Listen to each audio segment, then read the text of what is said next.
hay violencia laboral, hay acoso, hay hostigamiento sexual, en fin, una lista enorme. Pero hoy como gobierno nos toca atender, resolver, escuchar y también entregar las herramientas que permitan ir abatiendo ese problema.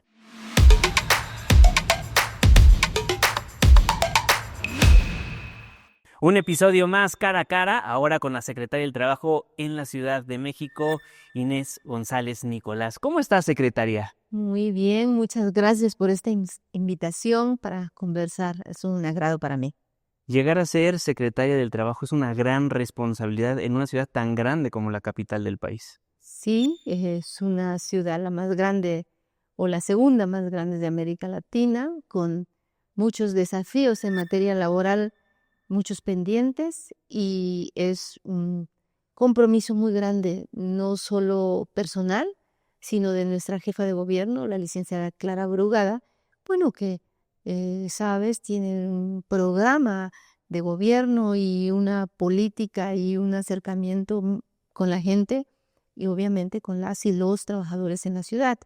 Y por eso tenemos que trabajar mucho para dar las respuestas y hacer los cambios necesarios. ¿Cuál cree que es el principal objetivo de la Secretaría del Trabajo?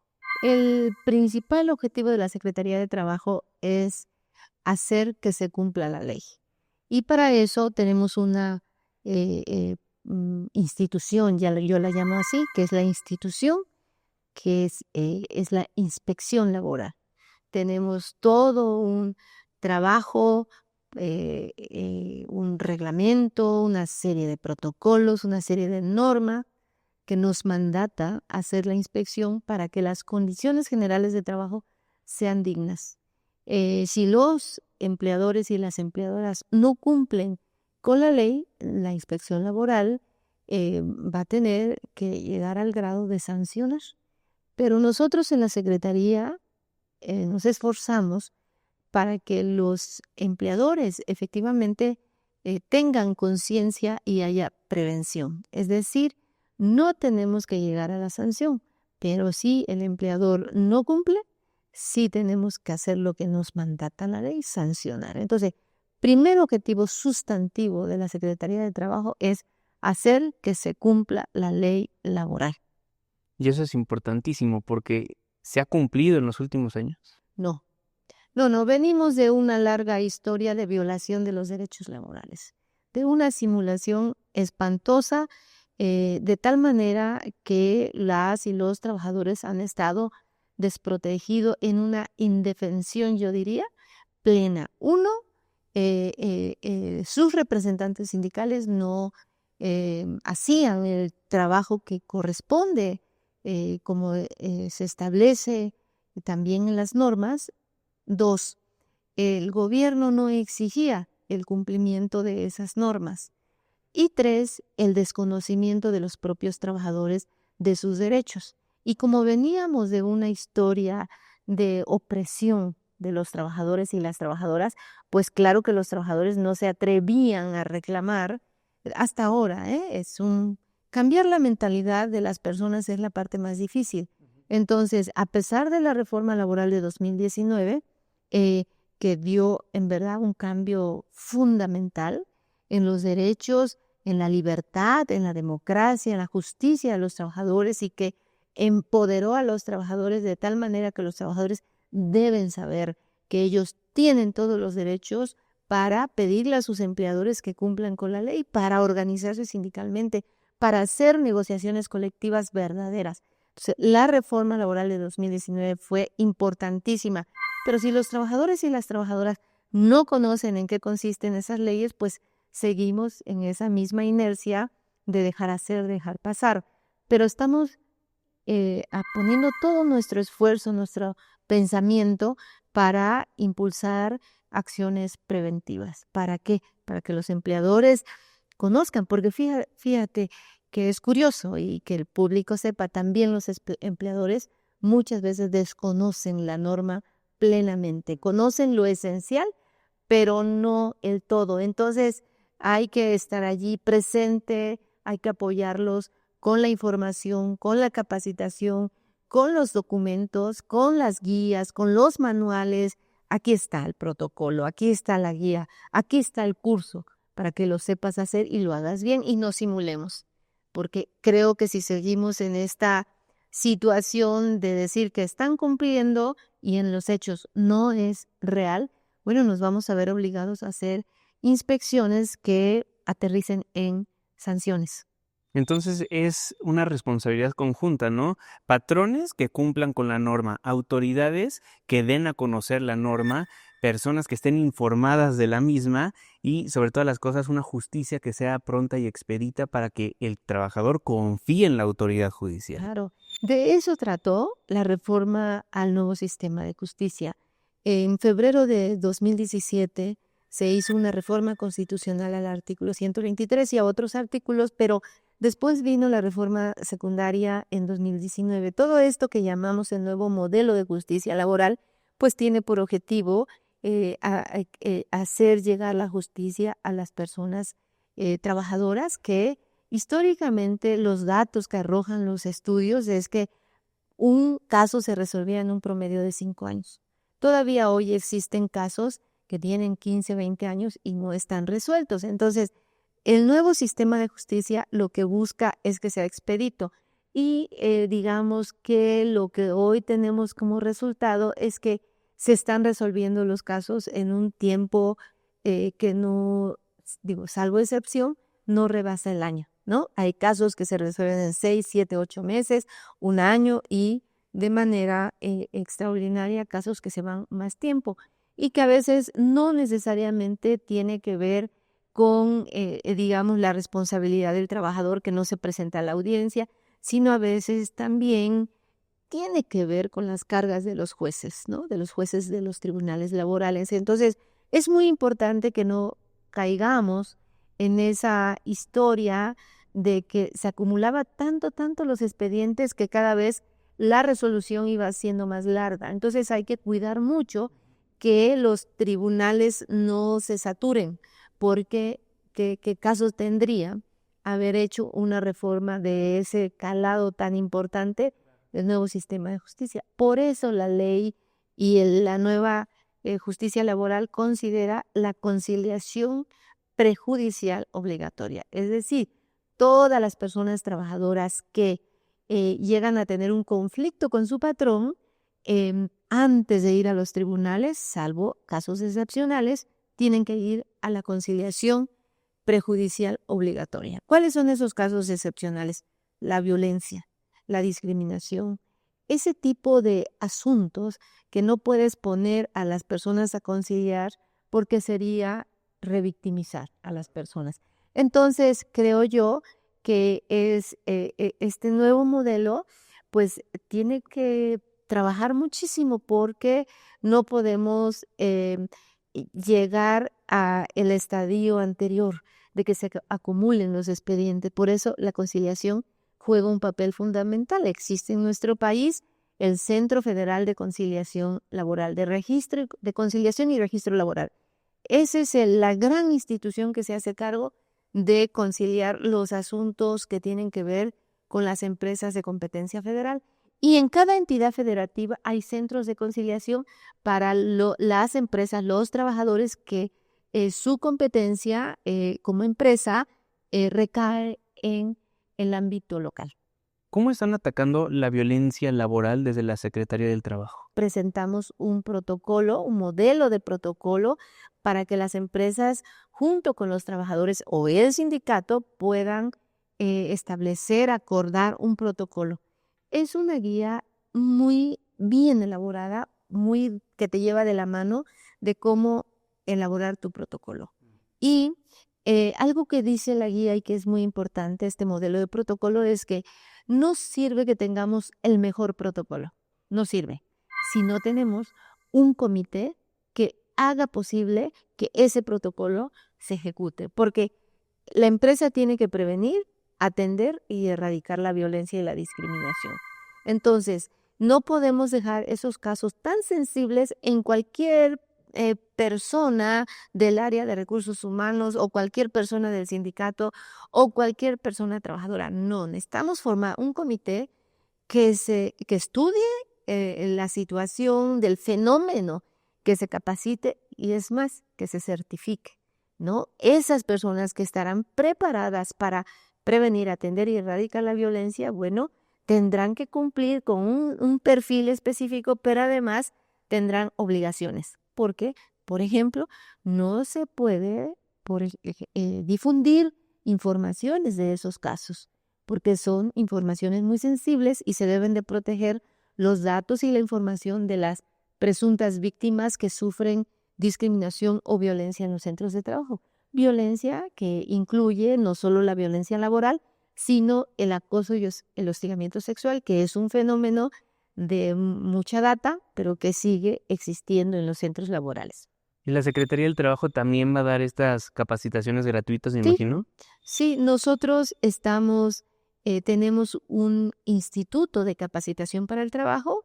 Nosotros tenemos una serie de cursos para que las personas, los patrones, incluso las instituciones públicas se capaciten con nosotros en materia laboral, en materia de género, en materia de justicia. Justamente hoy estamos iniciando un curso para los conciliadores del Centro de Conciliación Laboral de la Ciudad de México, donde ese curso está totalmente preparado, pero incorporamos un tema importante, los derechos de las trabajadoras del hogar, porque muchas veces el conciliador no tiene toda esta información tan particular de un grupo tan sensible como son las trabajadoras del hogar. Entonces, hoy estamos iniciando ese curso, nosotros estamos preparados para dar los cursos y también el Instituto de Capacitación para el Trabajo hace todo el proceso para la certificación ante el Consejo Nacional de Certificación, que es nuestra institución oficial certificadora en nuestro país. Entonces, ahora creemos que no basta pedirle a los empleadores, a las empleadoras, cumplan la ley. También nosotros tenemos que dar las herramientas para decirle, mira, ya te dimos esto, ya te ofrecimos esto, ya hicimos esto otro, y no has cumplido, bueno, el paso a que nos ahorillas es a sancionar por incumplimiento. Ese es el objetivo sustantivo principalísimo de la Secretaría de Trabajo. Después sigue el fomento y la creación de todo un diálogo social con las empresas para poder colocar a las personas en puestos de trabajos. Entonces, son dos grandes objetivos, entre otros, pero menciono estos que son los más fuertes que tiene la Secretaría. Uno, hacer cumplir la ley vía sus instituciones, sus mecanismos, y dos, hacer todo lo humano posible e institucional para que las personas tengan trabajo. ¿Dónde nació Inés González? Nací en La Chinantla, en un pueblo, se llama San Lucas, Ojitlán, Oaxaca, en la región de La Chinantla, una región verde, hermosa, llenas de ríos y sonidos de pájaros. ¿Y cómo llega a la gran Ciudad de México? Tenía 11 años cuando me vine a la Ciudad de México porque mi madre, sin ser una feminista, dijo, bueno, tú tienes que estudiar porque si tú no estudias, te va a pasar lo que le pasa a todas las niñas de esta comunidad, que a muy temprana edad, bueno, pues se hacen madres, se casan, se juntan, etcétera, o te robaban en aquellos entonces, ¿no? Y ella dijo, tú vas a estudiar porque yo venía de una familia de 9 hombres más yo, 10. ¿La única Entonces, mujer? la única mujer, y entonces mi mamá dijo, pues tienes que estudiar, y me mandó a estudiar. Así llegué a la Ciudad de México. ¿Solita? No, tenía un hermano mayor aquí, Mm. y con él me vine, y pues aquí me quedé, hice la familia, y ahora estoy aquí como una servidora pública en un tema que pues me gusta. ¿Quién forma parte de su familia? Mi hija, mi nieta, es en la familia, digamos, cercana, pero hay alrededor muchos. Y Heréndira es mi sostén, que es mi hija, que me motiva, me impulsa. Y hoy Emilia, que la nieta que tiene 10 años, ambas son dos personas que pues llenan mucho de mi existencia y también me impulsan a hacer pues muchas cosas que he hecho a lo largo de mi vida. ¿Qué estudió? Estudié sociología del trabajo mi alma mater, la Universidad Autónoma Metropolitana, Unidad Iztapalapa, y después hice una maestría en estudios de género y derecho. Y desde los años 1980 me incorporé al movimiento sindical bancario y paralelamente al movimiento feminista, y ambos caminos convergieron en uno solo, y bueno, ahora soy una sindicalista laboralista feminista. Y en ese entonces, formar parte de un sindicato con una bandera morada, una bandera feminista, me imagino que era complejísimo, ¿no? Muy difícil en la banca. Muy difícil porque la banca era, ya no lo es tanto, pero era un grupo de un sector económico, pues, que tenía muchos derechos los trabajadores, muchos, envidiables todos ellos, y que la filosofía de los banqueros de aquel momento decía: yo te doy todos los derechos que tú necesitas, pero no tienes por qué luchar por un sindicato. Entonces, cuando llega la nacionalización de la banca en 1982, 1 de septiembre de 1982, el presidente en aquel entonces, López Portillo, dijo, y con la nacionalización de la banca se va a cumplir el viejo anhelo de los trabajadores de tener sindicato. Entonces, a partir de 1982 empezaron a formar los sindicatos. No eran los sindicatos democráticos que queríamos, pero eran los sindicatos.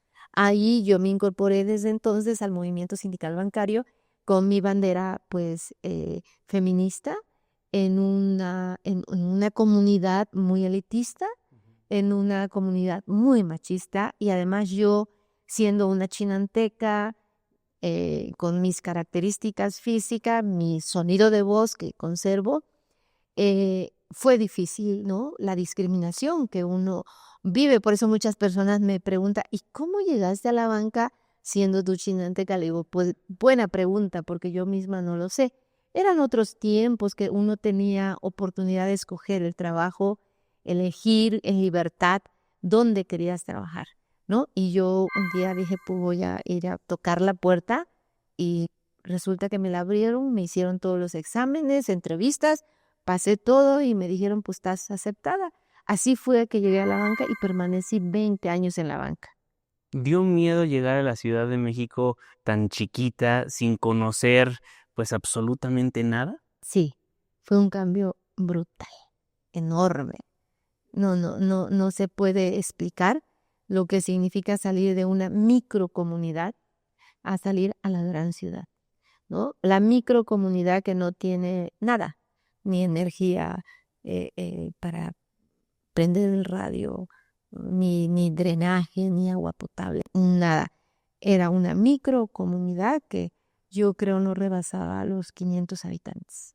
Entonces, llegar a la gran ciudad fue un choque muy fuerte, muy grande, pero yo compartí mucho el ideal de mi mamá de que yo tenía que estudiar. Entonces, ese esfuerzo significaba estar lejos de ella de mí, y yo tenía que sacar fuerzas.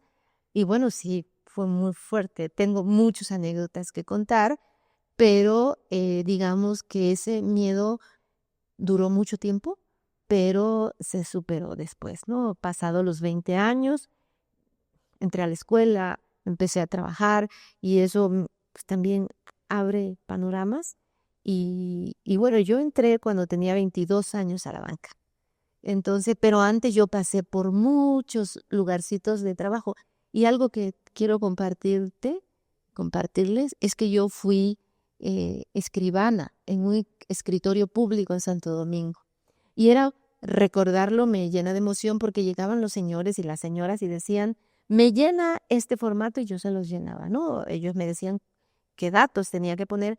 Me hace un oficio porque le voy a pedir al presidente de la República que me haga justicia porque yo participé en la revolución, y yo se los hacía, ¿no? O llegaba un señor o un joven enamorado que no sabía escribir una carta a su novio, novia o novio, depende, y me decía, señorita, me da mucha pena, pero yo quiero escribir una carta a mi novia o a mi novio y no sé cómo empezar. Entonces yo le daba las ideas y él se inspiraba o ella se inspiraba. Entonces escribí cartas de amor, escribí oficios a los presidentes de la República, a los líderes políticos, bueno, a generales muy viejos que participaron en la revolución, llegaron conmigo y yo les escribía. Y entonces esa máquina de escribir no era mía, tampoco el escritorio ni la silla, era el dueño, un señor de una papelería. Y entonces él cobraba los oficios, la carta, el formato, y un porcentaje de eso, de lo que yo escribía, pues me lo daba. Y eso era con que yo me ayudaba pues a estudiar, a pagar mi transporte, mi comida. Ese fue un momento muy bonito. Después ya me fui a un trabajo más formal, pero pasé por esas historias.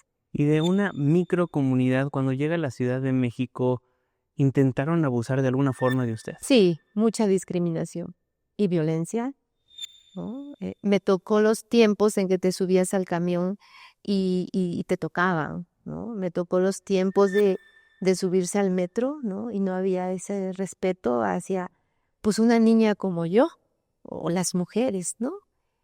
Viví muchas situaciones de violencia, muchas, muchas, muchas. Y muchas veces me paralicé y no sabía qué hacer, ¿no? Después, conforme yo fui creciendo, dándome cuenta, fui leyendo eh, eh, mis derechos y fui capacitándome con muchas mujeres feministas que no sé cómo se atravesaron en mi camino o yo me atravesé en sus caminos y aprendí mucho de ellas. Mis madres fueron las feministas que me apoyaron a salir de esta situación de discriminación y de violencia. Después, cuando una mujer se empodera, uno toma mucha fuerza, ¿no? Y entonces yo, después de muchos talleres, muchos cursos, mucha lectura, muchos ejercicios, yo decía, ahora quiero que alguien se atreva, porque me voy a probar a mí misma si soy capaz de yo sola defenderme.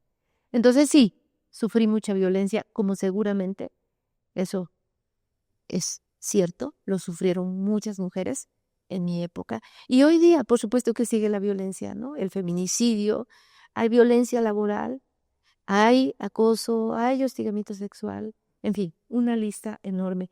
Pero hoy como gobierno nos toca atender, resolver, escuchar y también entregar, ¿no? Las herramientas que permitan ir abatiendo ese problema. Y tenemos que dar seguimiento, dar resultado, medir, evaluar.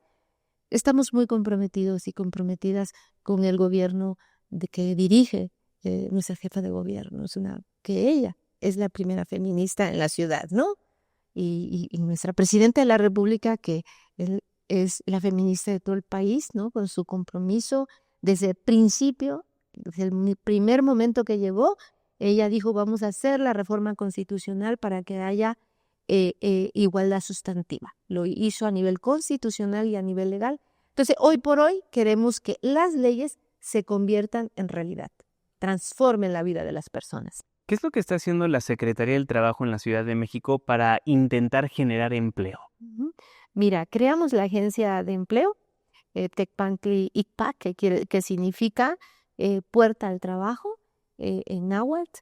Es un nombre que nuestra jefa le dio. Creamos esa agencia, la jefa la inauguró el 15 de enero y allí nosotros recibimos a muchas personas que buscan empleo, les elaboramos su perfil laboral, su experiencia, su conocimiento y a partir de eso le decimos esta es la opción, ¿no? Si no es lo que busca, que suele suceder, buscamos otras alternativas, les ofrecemos capacitación. Si esa persona que llega a buscar empleo a la agencia y perdió su empleo, ¿sí? Tiene derecho a recibir el seguro de desempleo, pero tiene la obligación de sí o sí buscar empleo con nuestra ayuda para que se reinserte al mercado laboral. El seguro de desempleo es una política que forma parte de todo nuestro entramado de seguridad social y por lo tanto el seguro de desempleo tiene que cumplir el objetivo para el cual fue creado, no solo en nuestro país, sino en el mundo. Un seguro de desempleo es para la reinserción laboral de las personas y el apoyo económico que se le da tiene la razón de apoyarlo en ese momento de crisis que se encuentra por haber perdido el empleo. Entonces, la agencia de empleo nuestra es un sistema de servicios, ¿no? Te capacito, te coloco, te ayudo a hacer tu CV si es que no sabes hacer tu currículum. Si eres una persona que recién te vas a incorporar y te pedimos un currículum que no lo sé hacer, bueno, hoy en el internet se puede hacer muy fácilmente, pero ven a un curso que te lleva unas horas, aquí contigo en una máquina, te vamos a ayudar. Oye, pero nunca he ido a una entrevista laboral. Bueno, ¿quieres que te acompañemos? Te acompañamos. Vamos a hacer antes el ejercicio de que yo soy la persona que te va a entrevistar y tú vienes a buscar el empleo. ¿Quieres eso? Eso lo hacemos. Dice alguien, ¿no? Es que tengo miedo de ir porque nunca he ido. ¿Quieres que alguien te acompañe de la secretaría? Sí, lo llegamos a hacer. Sobre todo personas que sufren alguna discapacidad, ¿no? Entonces, nuestra agencia de empleo, que hoy por hoy se encuentra en San Antonio Abad, 32 primer piso, va a estar después en todas las alcaldías, en nuestras casas de gobierno, que son las casas que se van a hacer porque así va a ser y lo dispuso nuestra jefa para descentralizar los servicios del gobierno, porque, bueno, no puede ser que la gente de Milpalta venga hasta San Antonio Abad, ¿no? A buscar una oportunidad. Y también en las utopías, que ustedes saben que vamos a tener más utopías en la ciudad y en cada utopía vamos a tener una oficina de la agencia de empleo. Pero la agencia no podría atender las necesidades que tienen las personas que buscan empleo si los empleadores, las empleadoras no nos dan sus vacantes. Entonces estamos en un diálogo constante, permanente, hablando con los empresarios, con las cámaras empresariales para decirles, compártenos tus vacantes. Y es importante para ellos, ¿por qué? Porque pasan por un filtro también esas vacantes. No, nosotros como secretaría, pues hacemos todo una entrevista previa, lo que llamamos el primer contacto de esa persona, que el primer contacto es fundamental, ¿no? Que llega una persona y busca empleo. Entonces, si esa persona de primer contacto no le atiende bien, no es sensible a la situación de esa persona, ten la seguridad que esa persona no volverá. Por eso el primer contacto en la agencia de empleo es importantísimo, como el primer contacto en toda nuestra vida, ¿no? Cuando vamos a la escuela decimos, sí me gustó o no me gustó. Cuando tienes una amistad, dices, no me simpatizó ese amigo, o un novio, o una novia, en fin. Entonces, el primer contacto en la agencia es muy importante. Entonces, hablamos con los empresarios, hablamos con las cámaras, compártenos tus vacantes, pero no solo le pedimos eso, le pedimos mucho más. Firmamos un acuerdo, un memorándum y decimos, además de que nos compartas tus vacantes, queremos pedirte, ¿no? Que se cumpla con esto, se cumpla. Y queremos crear acciones afirmativas temporales para resolver, por ejemplo, la brecha salarial de género, ¿no? Dicen los empleadores, pues yo no sé ni qué es la brecha. Bueno, yo te doy la guía, te digo cómo se detecta, te digo cómo lo resuelves y además te capacito si quieres y además te vamos a acompañar. Y firmamos un acuerdo de entendimiento que va mucho más allá de compartirme tus vacantes. No es algo simple, es algo mucho más profundo el diálogo que estamos sosteniendo con los empresarios. Y la verdad yo agradezco a todos ellos porque nos han abierto las puertas, han sido personas muy amables, muy respetuosas y muy colaborativas. Y nuestra agencia podrá ser cada día más exitosa si los empresarios y las cámaras nos comparten sus vacantes. ¿Cuántas personas acuden a la agencia de empleo en la Ciudad de México? Yo creo que ahorita en promedio deben de ser 150 al día, pero cuando iniciamos llegamos a tener hasta 300, 350. Sí, entonces aproveche la oportunidad para decirle a las personas que acudan a la agencia Tecpantli ICPAC, Puerta al Trabajo, en San Antonio a 32, planta baja. Secretaria, ¿cómo era de joven? ¿Cómo era de joven? Muy activa, muy comprometida, muy trabajadora, Sí. ¿no? Siempre. No fui la jovencita que iba a los conciertos, a las fiestas y llegaba de madrugada. No, siempre fui muy, muy trabajadora y muy, digamos, pensando cómo aprovechar mejor el tiempo, ¿no? Era una doctrina de mi madre, entonces yo, pues, lo aprendí muy bien y sí, de repente hoy digo, ¿Por qué no me fui a los bares, a aquellos cabarets importantes que existían de la época que no los conocía? ¿Por qué no fui un día, por ejemplo, al California Dancing Club, ¿no? Ese tipo, ¿no? A nuestro California que es tan famoso, no fui cuando yo estaba joven. Hoy lo veo pasado el tiempo y dije, bueno, pues me tocó otros tiempos, muchos desafíos para mí en lo personal siendo hija única y tenía que agradecer y probar a mi propia madre que no se había equivocado, ¿no? Era como eso de que, pues si me dejó venir, pues yo tengo que aprovechar y hacer lo que ella aspira de mí y yo también quería hacerlo por mí, ¿no? Entonces, bueno, no fui la jovencita que andaba en el zoológico echando novio, estaba muy dedicada a lo mío. La primera vez que regresó a su pueblo después de haber estado en la Ciudad de México, ¿cómo fue ese momento? Bueno, regresaba cada año en la Navidad, eh, porque siempre yo quería ir, pero no se podía porque era menor de edad. Entonces yo tenía que esperar cuando mi hermano mayor iba y que era en la Navidad, entonces yo volví allí y claro, yo veía muy diferente, ¿no? La pobreza, la desigualdad, las muchachas, ¿no? Que estaban muy emocionadas por tener un novio.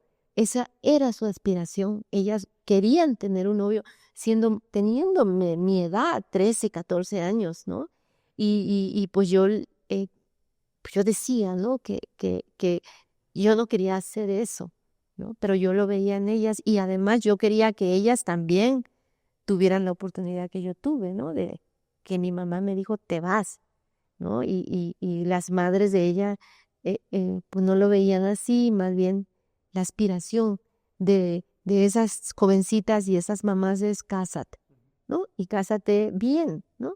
Entonces, sí, vi otro mundo, vi ese contraste entre la pobreza en todo sentido, aunque teníamos un lugar hermosísimo con agua, con eh, los animales, ¿no? El ganado, los pájaros, todo lo que había en el campo era maravilloso, es una riqueza, pero sí había un contraste en cuanto a la pobreza humana, ¿no?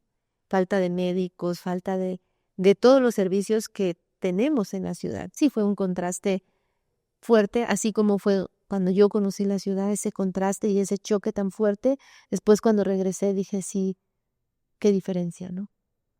Activista, feminista, sindicalista, madre, abuela, secretaria del Trabajo. Muchísimas gracias, Inés González. Muchas gracias a ti por la oportunidad. Gracias.